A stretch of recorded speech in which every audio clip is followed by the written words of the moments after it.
Hello everyone, and welcome back to Hephaestus Challenge Gold Playoffs. We are in our semifinals to determine who will play for the championship in this Season 1 of Hephaestus Challenge. Of course, once again, I am Imagine, and with me co-casting today is Shinkarex. Shink, how's it going? Going good so far. Quite a lot of interesting matches going on. We did see earlier Sir beating Zill's Merry Men. Now we're into the first match won by Holy Roman Army on Dunes using a dual Mobula build. Now we're going into Paradin Rumble with this. Sir needs to win this match in order to move forward. They're pressed. They're pressured. You got to see what they're going to plan on doing. And, you know, Holy Roman Army wants that absolutely no loses whatsoever. They want to be the undefeated team. So you can see that there is a lot of stuff on the line here today. A lot of things to fight for. It's going to be very exciting, very interesting. Paradin Rumble, we've done this before. A lot of close engages, a lot of fast engages, most likely. So I'm very interested to see what happens in this match. Yep, very much so. Of course, we saw Paradin Rumble earlier today, and once more, a lot of debris on that map. Pretty much like a polar opposite map from Duel in the Dunes. There's a tight space, a lot of terrain, but there is, because it is a lot of clouds and a lot of terrain. There's also a lot of places to hide around. So you can definitely pull off a little bit of more ambush tactics there. Invading Rhinos went for a lot of those pincer moves in Battle in the Dunes. I did not see them really trying that on Paradin Rumble, however, earlier today from the Merry Men game. Mm-hmm. It looks like that they're planning here. Their plan was to just group up, stay together as a unit, and just focus down one of the ships and then focus down the other. That is what. Shink, do you see what I see? I see a spire. I see a spire as well. I'm quite curious now. So, really, the only team, well, actually, so the only team that brings a spire on a regular basis, and we actually see it on the other stream right now, is the Glowwater Thralls. They love their spire. Graphics loves that spire. I think the Musosaur teams may have bought it a few times as well, but we rarely see a spire.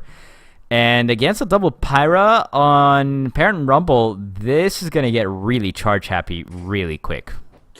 You know what? Every time a Pyramidian pilot sees a spire, they start licking their lips. They're like, I want that spire. I want to ran that spire. And that's definitely what we're going to see here. We're probably going to see Thomas from Jub say, "Hey, spire, come here, meet the tip of my Pyramidian here. Kill it with fire. Kill it with fire." Though that spire does bring a lot to the table here. He does have a heavy weapon. He does have three light guns that can fire forward here. So it very well may be that Felon here is trying to kill first and then repair. Kind of like how a Mobula is meant to be flown here. So very interested to see what Invading Rhinos have up their sleeves here. I want to see what they come through with. It's going to be very fast-paced. I can tell you that right now. Yep. I'm very excited to see what's going on. It is a little bit a surprise to me that they would risk taking a spire in a match that they have to win. Oftentimes you would go back and take something maybe a little bit more sturdy, maybe not something that risky, but here they are. They're going straight for it. Yeah, absolutely. It's going to be fun.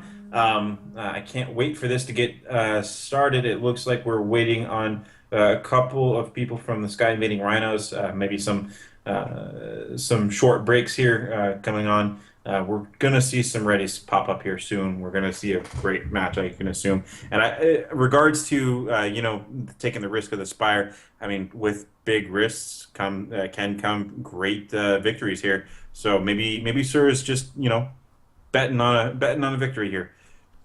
Yep. It is definitely a gamble. A spire can also work out great, but it can also get absolutely destroyed. So we'll see how it goes against the Holy Roman Army here, who we have mentioned. They keep in with basically their average through the entire season. They only let up 1 kill in that match. So if anybody gets more than that off them, that in itself will almost be an accomplishment. Yeah, absolutely. We do see a couple readies getting thrown down. One Sols has not readied yet, so we are on a 30-second timer. Oh, there we go. There's the ready. We're going to get into the match. Yep, so this is once again between Skywing Rhinos and Holy Roman Army. Holy Roman Army needs one victory to get into the finals, and Skywing Rhinos needs to win this one to stay alive, to pull it back into an even tie between these two teams. We'll see who ends up coming out on top here. For sure, for sure. I'm going to be very curious to see what actually happens. It does take me a bit of time to load in, as you imagine. So as soon as you get in, let's go through the loadouts because it's going to get fast. Oh yeah, absolutely it will. On Parrot and Rumble, quick and dirty games are the name of the game in general. Hopefully we won't have any sort of laggy issues like we did earlier today, but we'll see that in a second. All right, guys, so on the Holy Roman Army, on the Hylas Fury, captained by Thomas. He's got a Gatling and a carronade up front with a mortar and a mine launcher on the side. And on the RAS Vulcan, captained by Jub, we've got Gatling mortar front with carronade, flare gun on the side. And on the blue team, when there is that Spire, captained by Falon, the stomp stick. It's got a Watcher up front with a let's see, Hades Banshee Hades double Banshee lower deck and top deck there. And on the Rambition, once more, captained by Wunsals, we've got that Gatling mortar up front with a carronade and a flare gun on the side. All right, and I am just now loaded in. So looking at things here, we are seeing a bit of maneuvering, maybe a little bit of the ring around the rosy here going on the map wide. We do see this sometimes. We do see that the red team and the blue team will try to circle around each other. We do see some flares going down, but as you said earlier, flares on Parrot and Rumble aren't as effective as other maps because the clouds do move. The clouds love to move around and just mess up that flare. Yep, absolutely. Those clouds will definitely circle on through. You can use them to hide some approaches at points, but tossing a flare down into one of those moving clouds, it's only going to be effective for so long. And another thing on these maps with wind on it is tar actually becomes less effective as well. And in fact, I've seen a lot of teams that end up accidentally tarring themselves because they tar and then the tar cloud flies onto them. Yeah, you never like it when that happens. Although, actually, now that I think, was that changed? Does tar no longer get affected by wind? Tar should still get affected by wind. However, they do. It's the click to activate for tar, I believe. Right. Oh, yeah. They've changed tar a lot recently, so something that I haven't been able to play around with. But we will see how that goes. All right. So, Rambition and Stomp Stick kind of circling around the left-hand side. Although Stomp Stick looked like he may have gotten. Yep, he got caught on a building there for a second, and that's something you got to be careful there for here on Parrot and Rumble for. You will end up bumping into buildings, especially on a ship as so tall as the Stomp Stick. You think you might just clear something below you, and you get snagged on a little bit of terrain, and all sorts of momentum is stopped, and all sorts of hull damage is done. And you did see the Rambition also take a hit as well off of terrain. The terrain's going to be the MVP here. They are still circling around the. Holy Roman Army is kind of just making their way low here. This is going to be we're going to start probably seeing some Marcos thrown out here, maybe some Marco Polo games going on. Yeah, and I mean that's just kind of what happens on map like this, and maybe Canyon Ambush, where at times the two teams will struggle to find each other. Neither of them really wants to make the first bad move, so they're being definitely cautious, definitely sticking together very well. They, the red team there got a little bit further apart at one point, but only really because of the fact that they bounced off some buildings. Now, just quickly, I do, quickly looking at the loadouts, there is this Gatling carronade set up here from the Hylas Fury, and I've been seeing this a lot more recently. That makes a little bit more sense on a map like this, and against a Spire, that carronade will be very effective against a giant balloon of that Spire. But what do you think of that loadout, Shink? I've been seeing that used a lot, even more than in just situational matches like this. Yeah, so that loadout, in my eyes, in my opinion, shouldn't work as well as it does. All of that, I mean, yeah, it'll shred your balloon, yeah, it'll shred your hull, but there's no explosive damage on that. It shouldn't work in my eyes, but it is seeming to be quite effective against ships who don't actually quite know how to handle that.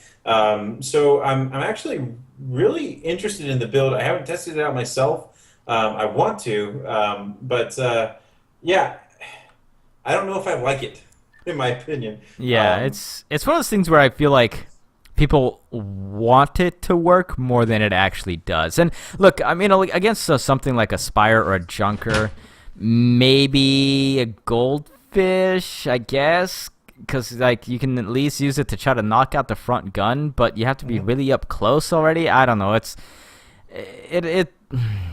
Yeah, I'm not quite sure how I feel about it, and we've seen it a lot more recently. Once again, in this matchup, I almost have no problem right now because it is Aspire, because it is Paired and Rumble. But when you start seeing it on maps like, I don't know, Canyons, and you're like, you're facing against a Junker and a Pyra, I feel like it just the effectiveness is lessened. Mm-hmm. Mm-hmm. Absolutely. Now, it does also it can play a factor into the vertical gameplay of it, though. However, the carronade can knock out the balloon while the Gatling gets kind of gets the low arc. That actually may be part of it here, is that the carronade will knock out the balloon, get it into the arc of the Gatling, into the fire of the allied ship. Maybe. I mean, I could see that being a thing. Oh, and I think we're about to have some spots here as the Hylas Fury is coming forth, and our Ambition is just sitting right on the opposite side there. These two ships have to see each other by now. Yep, and there goes that Gatling fire going off on the both sides. But as we mentioned, Hylas Fury, all he's got is that carronade, so while their Ambition is going to back up because he doesn't want to get caught by the Vulcan at the same time, if he stayed up there, he might have actually take out the Hylas Fury, because if Vulcan had no way to assist his teammate because of the terrain that was there. But now Vulcan going after the Stomp Stick, and that armor is already getting shredded. Nice Watcher Barrage in the back, but really doesn't knock out too much. And both of these red ships going after this Spire. Of course, as I say that, The Vulcan kind of overshot that. Yeah, now the Hylas Fury is getting into the back of their Ambition, knocking out that balloon, and they will turn. And quick, and a lot of dirty fighting going on here. Another Watcher Barrage going off to the Hylas Fury, knocking out those two front guns. That's going to be the name of the game here for Sky Invading Rhinos. Can they get those front guns knocked out on a regular basis? They do back up into some balloons, but their Ambition is still getting mortared down by the Vulcan and will get taken out there with the combination fire of these two ships. Yeah, that was absolutely hectic there. That was not a fight that could have gone just one way here. That was anybody could have won that. The Spire is definitely. Yeah, I think that Spire is not long for this world, as that Gatling and carronade is now going into the back of it. Did try to get out. I maybe would have liked to just see them turn and maybe disable once before they try to run away, but. It was going to be very hard for that Spire to stay alive, although they are still doing so, but they are now down in the bottom of the map here, and they're just going to get stomped down here by the Hylas Fury, and there it goes, getting taken down, and as a quick 2-0 lead here for the Holy Roman Army. Now, the Holy Roman Army are... Wait, are they? I want to say that they're in the blue team spawn, though with so much circling, I could be wrong. Yeah, I think they're definitely in the blue area, and this is probably why. Oh, yep, there you go. This is probably why the blue ships were actually waiting. That is a very smart move there by Sky Invading Rhinos. They waited. Their Ambition was waiting for the Stomp Stick to have its cooldown for spawn and come back in as well, so they can both respawn in the exact same location. And this is something that teams, I think, need to get a little bit better at. You don't see this happen very often, where it's coordinated respawns going on. Mm-hmm, absolutely, especially in this map, because now they know where they have a general idea of where the Holy Roman Army are. The Ambition is looking the other way at this point in time. Looks like we may have another circle around the map here sometime soon. I think maybe not. I think their Ambition may have caught the tail end of the Vulcan. Yeah, yeah, there we go. Their Ambition is definitely turning that way. So I really feel like their Ambition just caught a glimpse of the tail end of the Vulcan there. However, the Vulcan has moved on since, and it's really funny. I mean, these two teams are about as close as you can get to each other on this map without spotting each other. Yeah, absolutely. You got to imagine those drums are going off right now. They're like, where are each other? You see Holy Roman Army coming, hugging the edge of the map here. They're trying to get around. We are going to see a ring around the rosy here again. Their ambition and the Vulcan are Spot. now Yeah, spotted. yeah. There is the spot, so they do know that what's happening. You are probably going to see the stomp stick turning around here. Maybe get a. Yep, they are turning around. Yeah, they're waiting for this shot. Now they do. If they, this is all gonna matter if they connect nice and take out some front guns, maybe onto some engines. That'll do well. Will they be able to do this? Here comes the shots, and yep, they do take out some nice guns from the Hylas Fury there, so that will get them some reprieve. But the Vulcan is just gonna come charging on fourth, and oh my God, such a fast kill there by the Vulcan. And that is the danger when you're taking a Spire. You just get absolutely smashed by a Gat Mortar, Pyra. Yeah, and now the Vulcan is focusing on their ambition, though. But Their the ambition has ambition gotten is going to take Halosphere. the... Yep. And Vulcan is actually going to bounce off a building, but not quite enough to throw their arcs off. Their ambition now still in the back of the... Vulcan still in the back of their ambition. The Spawn Stick has respawned right there, however, so they might be able to save their teammate. Will they get some component disables? Not quite the ones they need. Those front guns are still up. However, they are sitting in the blue spawn for sure, and the Stomp Stick might just be able to drive the Vulcan away, so... Thankfully, it's not a 4-1 lead. The Vulcan will back up and I think manage to move on out of here. They do get another full Hwacha in the face. That is actually a really nice Hwacha. But I think they're just too far back now, and I don't think the blue team wants to pursue this at all. Well, you gotta imagine that they're thinking, okay, where is Hylia's Fury coming in from?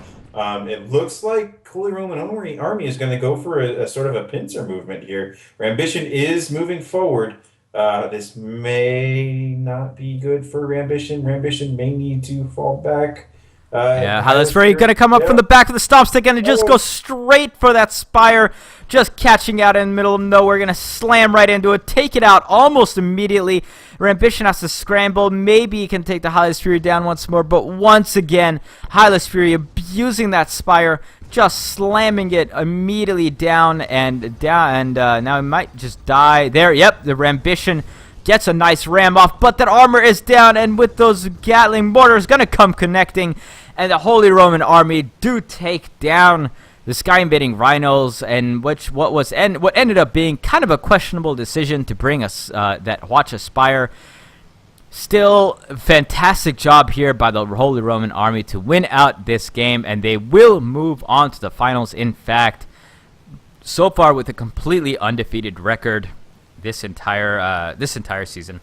absolutely. I'm going to be curious to see who they're put up against with. It was the Glowwater Thralls versus the Riders in the other match. I don't know if that's actually still going on. It looks like Riders are leading that match 1-0, so they are in the lead there. But guys, we had a nice, fast day. I was gonna say long, but then I realized that was pretty much the opposite, as we had some really exciting and fast matches going on here for the most part.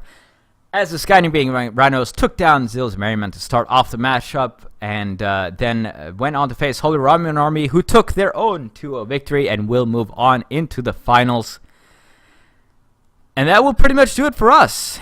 That was an entire season. The finals will be cast on Rob and Dan's channel. So here you go. Once again, the link for them.